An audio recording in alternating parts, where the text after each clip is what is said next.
Hi guys, my name is Carla Frias. I attend to Colegio Roosevelt and my school code is a number which I have not been provided.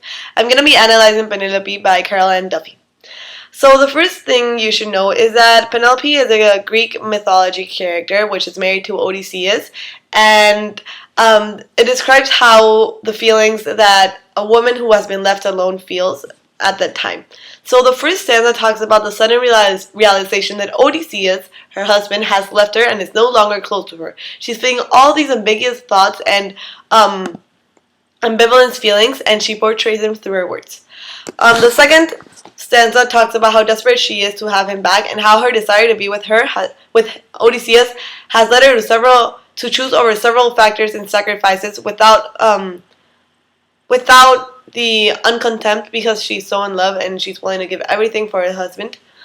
The third stanza talks about how she begins to discover a hobby, meaning sewing, to make time while she waits for him. This is because women at the time were so dependent on men on doing anything, meaning that everywhere they went, or basically every decision they took, was made by the husband, and that less power that they had led her to be dependent to her partner. Then the fourth stanza talks about how others come for her, and because Penelope was so in love with Odysseus, she makes the excuse that she will marry someone once she's feeling sewing her artifact. But what they don't know is that every night she untangles everything that she has done to make time and to believe that Odysseus will come back and not have to marry one of those people that are going after her. Finally, the fifth stanza talks about how Penelope begins to give up, since a lot of time has passed by since they both said goodbye, and when she finally thought she had to marry someone, Odysseus comes back. The purpose of this poem varies between the author and the character itself portrayed in this poem. So I think that Caroline Duffy's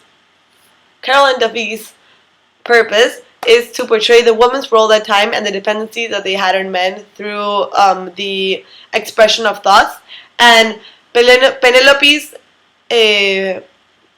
purpose is to express her thoughts while she's living under isolation or depression, and through talking about her little secret under a poem where art and literature combine into a magical expression of thoughts and words. The audience of this poem can vary. It can either be anyone interested in Greek mythology, anyone interested in English literature, or anyone who is interested in reading Caroline Duffy's poem because of her really amazing writing. The structure of this poem is really important and really makes the whole poem be understandable for others. It follows it is like a story. It follows the events follow along, and they have a sequence where each stanza connects to one another and depend on one another to make the story actually clear and easy to understand. Caroline Duffy has chosen to use long sentences as well as short sentences in relation of what is going on and what she's feeling. She uses long sentences to portray her emotions being rambled out because of the desperate feeling that she has, and this can be seen through the stylistic devices such as a syndeton as well as the enjambment, and how she's so stuck with her thoughts in her head that she's just rambling out ideas out in the blue.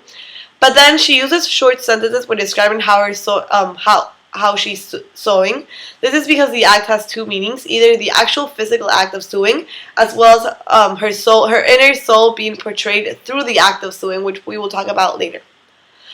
Caroline Duffy has also chosen to use internal rhyme by using couplets, such as "to show a snapdragon gargling a bee, a threaded walnut brown for a tree," making the flow of the sentences really interesting. And she also uses enjambment to have each stanza have 9 lines and follow a certain structure. So, as I said before, because it follows a story-like structure, the tone changes a lot. As you may have seen before by either watching a movie or reading a book, the character changes a lot the tone, independent of the events that are occurring. The first one is optimistic. This can be seen when she says, "hoping to see him saunter home." She has a rising faith that her husband will come back, and she is optimistic and she believes in herself that the love of her life will come back. Afterwards, as the poem continues, her tone changes to vulnerable. This can be seen when she says, "then watched him sail away." Even though Penelope didn't want Odysseus to leave, she couldn't do anything about her. Her lack of power only could make her stand there and watch the love of her life and her life partner leave without actually doing something. Then her tone changes into fake, cold. This is because, she says, I wore a widow's face kept my head down. She didn't want to marry any of the guys which were following him, so she had to pretend she was someone who she was not in order to remain single for the love of her life. Then her tone changes into hopeless when she says, to form a river that would never reach the sea. Even though she was optimistic at the beginning of the poem and believed in herself that the love of her life would come back, she realizes that it has been too long and it is for nothing to wait because she has to understand that Odysseus will not come back and turns into a tone of hopeless. Karen Duffy uses stylistic devices to portray these tones, such as simile. She says, a whistle for the dog. As many of you guys know, trained dogs, when you whistle, come to you. So she's talking about a whistle for the dog as if the dog was Odysseus, and when she whistled, the dog would come back, meaning her husband. She also uses ascendants such as assorted clothes and scissors, needle, thread, as well as in a wild embroidery of love, lust, lost, lessons learned.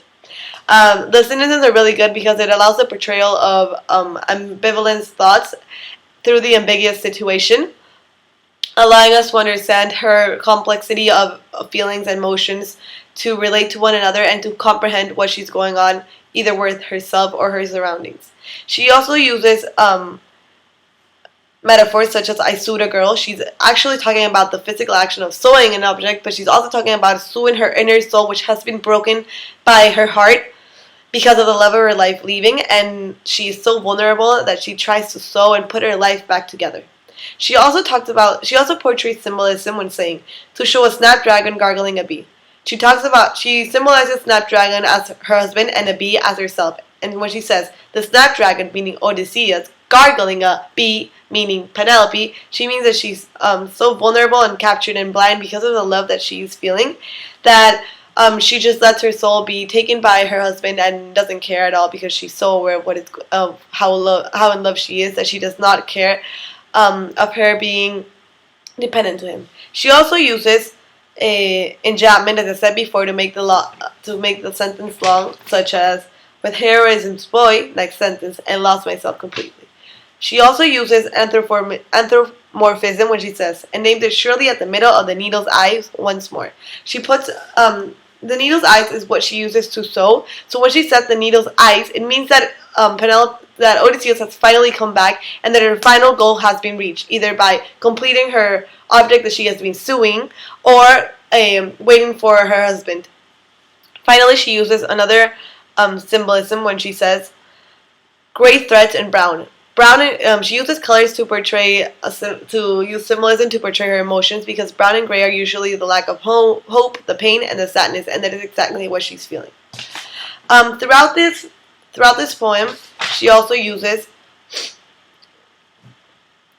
symbolism where she says, I licked my scarlet thread. Scarlet is a red color, so the red usually relates to love. So when she says that she's licking that scarlet thread, is that she's finally been able to reach her soul and because Odysseus has come back, she's able to give all the love that she has containing in herself to be expressed to her husband and to express how much she's missed him throughout this time. Finally, she uses antithesis when she says, did my work by day, at night, and picked it, to describe how the chronological time has been going on and how much she has been waiting for him. Finally, we notice a lot of characterization tools which allows us to understand who Penelope really is. We notice that her stubbornness to accept reality, it follows along, because even though her husband has left, she doesn't want to believe in this fact, and she doesn't want to believe that she's alone. And she uses this by just saying, and then I noticed the whole days had passed, meaning that she has a sudden realization that everything that has been going on in her life before has been because of her stubbornness to portray her love in a husband that may necessarily treat him wrong, because that's the reason why he left him. Another characterization element is that she's very self-aware, and she's very faithful with herself. And despite the fact of being brokenhearted, she still tries to distract herself as much as possible, because she's a woman who wants to remain single and who wants to remain faithful for his husband. Another characterization element is that she believes in her husband, and that she's always pushed towards achieving greater success, meaning that any setbacks or any failures will not stop her there, allowing us to portray how Penelope is a dependent woman, but as well as an independent woman who can work alone at the time that she's left alone, such as this time, and that she's a woman who wants to give all her love to her loving husband. So, yes, that is all I have to say for Penelope, and I hope you enjoyed my IOC.